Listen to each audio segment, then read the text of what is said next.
What if I told you that the people who genuinely love staying home, the ones who cancel plans without guilt, who feel a quiet thrill when a night out gets called off, aren't antisocial at all? What if they're actually some of the most psychologically complex, deeply self-aware people you'll ever meet? And what psychologists have discovered about why they're wired this way is not what anyone expected. Picture this. It's Friday evening. Your phone buzzes, someone's inviting you out, and instead of excitement, you feel relief. Relief that you have a reason to stay home. Or maybe you don't even need a reason, you just don't want to go. Most people would call that laziness or shyness, maybe even depression, but psychology tells a completely different story.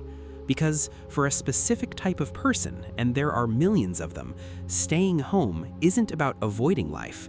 It's about choosing a life that feels more real, more restorative, more theirs. So who are these people? What's actually happening inside their minds? And what does science say about why some of us are just built for the indoors? That's exactly what we're going to unpack today. Let's start with the most common explanation, and then we'll tear it apart. Most people assume that people who love staying home are just introverts, and while that's partly true, it misses something crucial. Introversion in psychology isn't really about being shy or unsociable. It's about where you get your energy from. Introverts recharge in solitude. Extroverts recharge around people. That's the whole distinction. But here's what most people don't realize. Research shows that even extroverts sometimes prefer staying home, not because they need to recharge, but because their home environment has become deeply associated with safety, creativity, and control. Think of it like this. Imagine your brain is a battery. For some people, being around others is a charger. For others, it's a drain. But for the people we're talking about today, home isn't just where they stop losing energy, it's where they actively gain something. Clarity, peace, a sense of being fully themselves. And that distinction?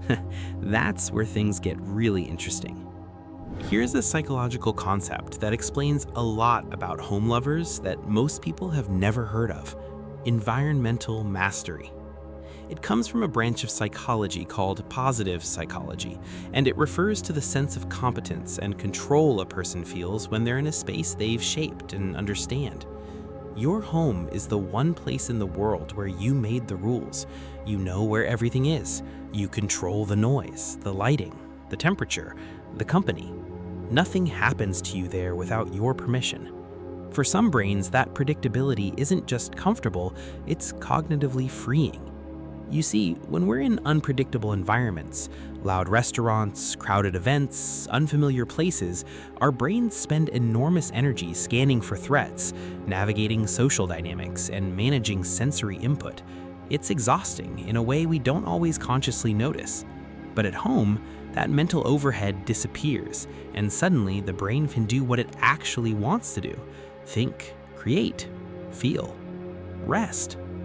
For people who love staying home, the outside world doesn't feel dangerous, it just feels expensive. Expensive in mental energy, and staying home is the most efficient choice they've found. But that's not the real reason. The deeper reason goes back further than you might think. Psychology tells us that our relationship with home is formed incredibly early, long before we can articulate it.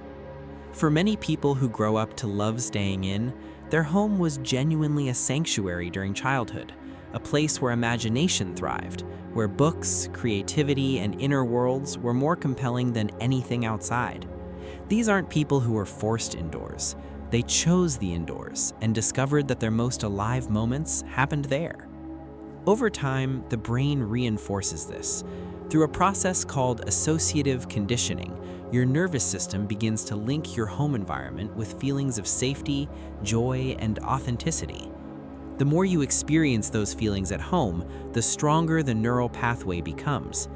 Until one day, stepping outside doesn't just feel inconvenient, it feels like leaving something behind. And here's what's fascinating. This isn't nostalgia, it's neuroscience. The brain has literally been trained through years of positive experience to associate home with flourishing. You may have noticed this in yourself, the way a familiar room can settle your thoughts, the way your own couch feels like nowhere else on earth. That's not weakness, that's a deeply reinforced emotional anchor. If any of this is resonating with you, if you've ever felt completely understood by something you heard about psychology, hit the like button. It genuinely helps this channel reach more people who need to hear this. Here's one that surprises people. A significant number of home lovers score high on a trait called sensory processing sensitivity. It was identified by psychologist Elaine Aron, and it affects roughly 15 to 20% of the population. Highly sensitive people, or HSPs, don't just notice more, they process more. Every sound, every facial expression, every shift in a room's energy gets registered and interpreted at a deeper level than most people experience. In the right conditions, this is a superpower. HSPs tend to be perceptive, empathetic, creative, and deeply attuned to beauty and meaning. But in overwhelming environments, it can feel like trying to run 20 programs on a computer that's already at full capacity. Everything slows down. Everything costs more. The outside world, with its noise, its social demands, its sensory unpredictability, can genuinely overload a sensitive nervous system, not metaphorically, literally. So staying home isn't a retreat from life, it's regulation. It's the sensitive person's way of keeping their system calibrated so they can function at their best. Think of it like a musician who wears earplugs at concerts, not because they hate music, but because they love it so much that they're protecting their capacity to keep experiencing it. That image matters, and the next reason, it reframes everything that came before it. This is the one most people miss entirely. People who love staying home don't lack interest in the world. They often have an extraordinarily rich inner world, one that competes directly with the external one for their attention. Psychologist Mihaly Csikszentmihalyi, famous for his work on flow, found that people who can generate internal stimulation through imagination, introspection, creative thought, or deep focus naturally require less external stimulation to feel fulfilled. In other words, when your inner life is vivid enough, you don't need as much from outside. Home lovers are often voracious readers, deep thinkers, passionate creators, or intense feelers. They fall into flow states easily. They lose track of time reading, writing, building, or simply thinking. The outside world interrupts that. It pulls them out of the current and back into the shallows. This is why so many home lovers feel a particular kind of frustration when they're forced to socialize. It's not that they dislike people, it's that they were right in the middle of something that was happening entirely inside their own mind, and they had to stop. Most people never realize that for some of us, staying home isn't a substitute for living. It is living. There's a critical difference between being alone and being lonely, and research has made it very clear. Most people who prefer home have no confusion about which one they're experiencing. Loneliness is the painful awareness of unwanted isolation. It's wanting connection and not having it. Chosen solitude, the kind home lovers seek, is almost the opposite. It's the deliberate cultivation of time with yourself, and psychologists now recognize it as a cornerstone of emotional health. Studies show that people who are comfortable in solitude tend to demonstrate higher levels of self-awareness, emotional regulation, creativity, and life satisfaction.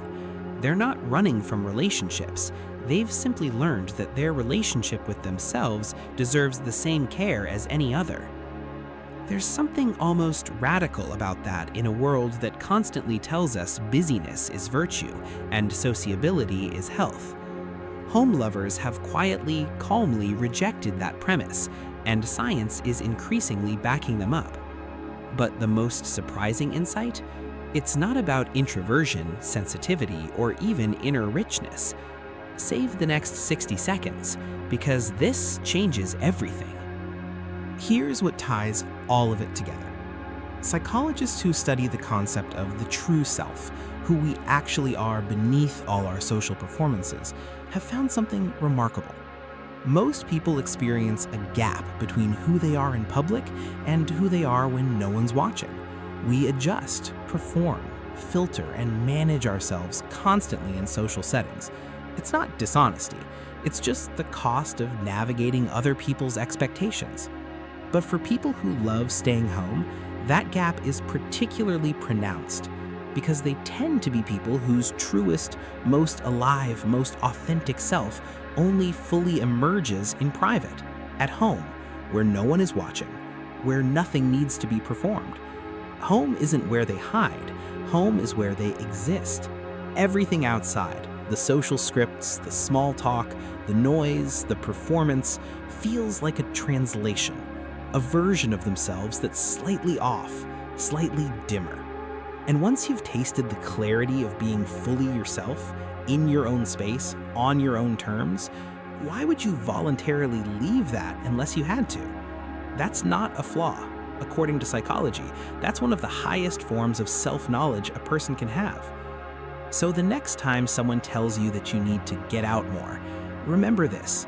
The people who love staying home aren't retreating from the world. They've simply figured out where in the world they feel most real.